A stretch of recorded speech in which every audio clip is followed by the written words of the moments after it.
এই মুক্ত অবস্থায় আমরা সহজে এই প্রোগ্রামটা আপনারা জাতির সামনে তুলে ধরবেন এবং আগামীকালকে প্রোগ্রামকে সফল করার জন্য আপনারাও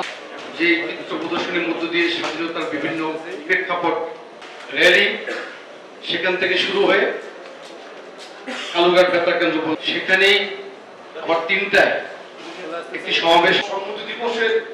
অনুষ্ঠানকে অত্যন্ত গুরুত্ব সহকারে দেখছেন, যেগুলো বাংলাদেশের স্বাধীনতার ঘোষক বহুদলীয় গণতন্ত্রের প্রবক্তা শহীদ রাষ্ট্রপতি জিয়া রহমানের স্মৃতি বিজড়িত এই চট্টগ্রামে সহ-উপস্থিত নেতৃবৃন্দ এবং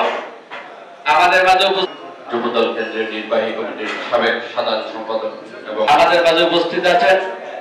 যুবদল কেন্দ্রের সংসদের সাবেক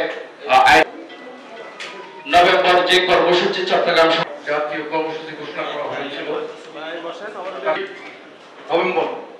চট্টগ্রামে করতে যাচ্ছি। আপনার সাকিরাল চত্বর, যেখানে সম্মেলনে ইতিমধ্যেই যারা উপস্থিত হয়েছেন সবাইকে পরিচয় করা